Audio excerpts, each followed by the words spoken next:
Momento Hospital 9 de Julho. Se é grave, é 9.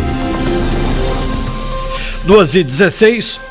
Como ocorre na terceira semana do mês, sempre às terças-feiras, hoje é dia dos médicos do Hospital 9 de Julho esclarecerem muitas dúvidas dos ouvintes. Em cada programa, uma especialidade diferente no campo da saúde. Hoje vamos falar dos problemas hepáticos. Vamos falar das doenças que podem acometer o fígado. Doutora Marta Degutti, hepatologista e gastroenterologista do Hospital 9 de Julho. Boa tarde, como vai a senhora? Boa tarde.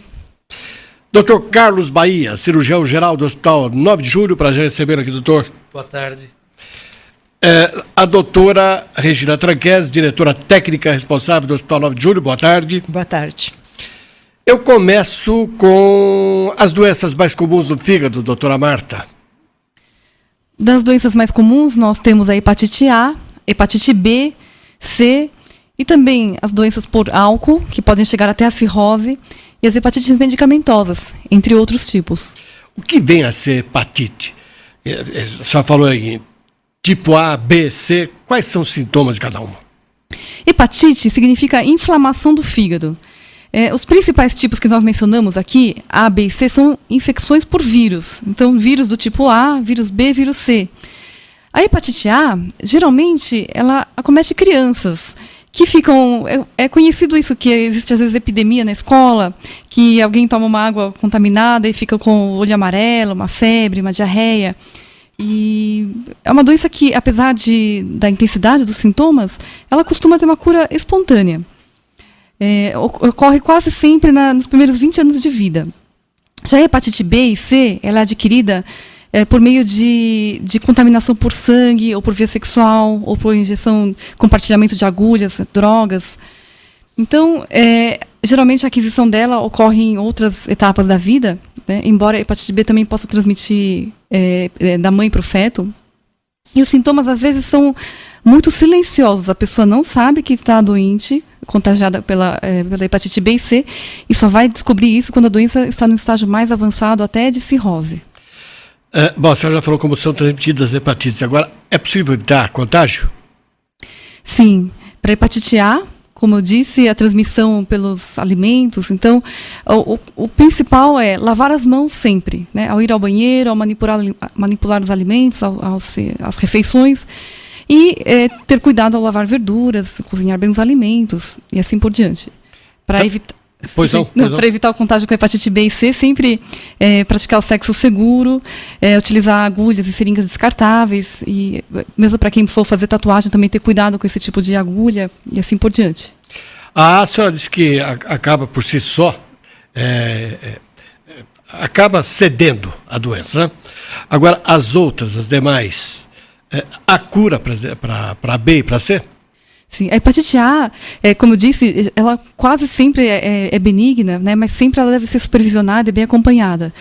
Né? Já para hepatite B e C, sim, a questão é muito mais o diagnóstico precoce, ou seja, descobrir que a pessoa está contagiada, está com um problema, muito antes dela ter sintomas. É o ideal, né, quando nós podemos intervir de maneira mais efetiva, né, existem maiores chances de cura. Quando é que deve ser procurado um médico, um hepatologista? Então, o hepatologista, né, diferente do hemato, que muitos confundem, é o especialista em fígado, ele deve ser procurado, então, sempre que se detectar exames de fígado alterados, então, por exemplo, as bilirrubinas, TGO, TGP, fosfatase, alcalina, gama-GT, muitas vezes achados ou em doação de sangue, ou alterações achadas em exames de rotina, de check-up, né? Ou então, quando a pessoa notar que os olhos estão amarelos, né, a urina já mais escura, ou vai fazer algum ultrassom e descobre que existe alguma alteração no aspecto do fígado, e assim por diante. Estamos conversando com os médicos do Hospital 9 de Julho, estamos falando aqui de doenças que estão relacionadas com o fígado. Doutora Regina Tranquese, quais são as vacinas disponíveis para hepatites? Bom, nós já temos vacinas muito boas para hepatite A, que embora uma doença benigna, se você conseguir evitar, é melhor. É sempre melhor não ficar doente. A hepatite B já tem consequência maior, como a doutora Marta falou, e a vacina é bastante segura e está disponível na rede pública, nos postos de saúde. A vacina da hepatite A, não. Ela tem que ser comprada na rede privada. A vacina da hepatite C ainda não está comercialmente disponível, mas está em estudos e os estudos são bastante promissores. Dr. Carlos Bahia, quando é necessário fazer o transplante de fígado? Em que momento o médico toma essa decisão? A decisão de fazer um transplante de fígado acontece quando a pessoa já está num estado de alterações no organismo por causa dessas doenças do fígado, num estado bem mais grave, bem mais intenso. Então, passada aquela fase de uma hepatite aguda que a pessoa teve, passou o vírus, ele pode ficar no organismo e agredir todo dia, cronicamente, o fígado, até que a pessoa fica com uma cirrose. Isso acontece com o vírus, com o álcool e com uma série de outras doenças também. O transplante de fígado pode ser feito intervivos, que aí não é o transplante, aí na verdade é uma... É transplante, É sim. transplante mesmo? É transplante. Porque as pessoas podem imaginar, bom, mas tira um fígado e coloca outro. Não, você não vai tirar do vivo e colocar, porque aí o vivo morre. É uma parte do fígado, ele se regenera sendo retirada uma parte dele? Ele se regenera. Isso é uma coisa muito interessante, foi descrita pela primeira vez no Brasil, então o Brasil é pioneiro nesse tipo de transplante, onde uma parte do fígado de uma pessoa previamente estudada, avaliada e totalmente saudável, uma parte do fígado é retirada e colocada numa pessoa com cirrose ou pessoa com um câncer de fígado ou com uma outra doença. Pode ser retirada uma parte pequena e aí caberia numa criança, ou retirar até 60% do fígado de uma pessoa adulta para que um outro adulto seja beneficiado com essa doação. E é possível também fazer o transplante por inteiro, utilizando-se evidentemente do fígado de um cadáver? Sim, então isso é uma coisa muito importante, é divulgar a questão da doação de pessoas com morte encefálica. Então, quando uma família é abordada sobre a doação de órgãos de um parente que está com morte encefálica, entender que isso é um procedimento que vai salvar várias vidas, não só quem recebe o fígado, mas tem os 2 rins, coração, pulmão, pâncreas, intestino, pele e ossos. Quer dizer, a gente imagina que com a doação de uma pessoa que faleceu, podem ser beneficiadas umas 10 pessoas. Eu me lembro que os primeiros transplantes de fígado, os primeiros aqui no Brasil, eram comandados as equipes, aquele trabalho de pesquisa pelo professor Silvano Raia. E era um tipo de operação muito seletiva, né? E era quase que exclusivamente feito aqui na Universidade de São Paulo. Doutora Regina, o 9 de julho hoje faz transplante de fígado? O 9 de julho faz transplante de fígado e o Dr. Bahia é um dos nossos transplantadores. Bom, o senhor falou quando era necessário. Agora, tumores malignos do fígado podem ser curados com transplante, doutor Bahia? Sim, especialmente nas pessoas que desenvolvem o câncer de fígado por conta da cirrose, um dos principais tratamentos considerados curativos pro câncer de fígado é exatamente o transplante. Você tira o fígado e tira o tumor junto. E os tumores benignos do fígado, têm que ser retirados, né? Alguns tumores benignos do fígado, eles têm a capacidade de se transformar em maligno. Então, não é porque a pessoa não tem cirrose ou porque tem um tumor benigno que vai deixar de acompanhar ou de avaliar com detalhes o caso, porque essa possibilidade de transformar o tumor benigno em maligno acontece em alguns diagnósticos, como adenoma do fígado, por exemplo. Qual a quantidade de fígado que pode ser retirado de uma pessoa com segurança, se for 60%? No caso de transplante, a gente, quando o doador é adulto e o receptor adulto, a gente tira cerca de 60%. Para uma cirurgia, para tentar curar um câncer de fígado, a gente pode tirar até uns 70% do fígado de uma pessoa, e aqueles 30% que restou tem a capacidade de se regenerar. O senhor está vendo as perguntas chegando aqui. A nossa ouvinte aqui, o ouvinte William, disse que a esposa dele é portadora de vírus da hepatite C, tem uma filha de 7 anos que não é portadora do vírus. E se essa doença é transmitida via sexual, qual a probabilidade de percentual de contágio através do sexo? Doutora Marta, só responde? Sim, a transmissão sexual é muito baixa. Nós sabemos que é menos de 1% em casais estáveis há 20 anos, pelo menos, e em relação entretanto, é uma possibilidade, portanto, sempre que se sabe, deve existir proteção. Em relação à criança, né, a pergunta Sim. também, no convívio familiar, não existe restrição. Para o pai portador de vírus C, né? Apenas evitar compartilhar lâminas de barbear, se tiver ferida aberta, evitar manipular o ferimento aberto e coisa assim. Mas no restante, no convívio familiar, não há restrições. A advogada Catarina Maria Scabrino diz que o marido foi diagnosticado com a síndrome de Gilbert. O que você pode falar sobre isso? Também chamada de síndrome de Gilbert, uma vez que o autor que escreveu era francês. Mas Gilbert ou Gilbert, na verdade, é uma condição genética e totalmente benigna.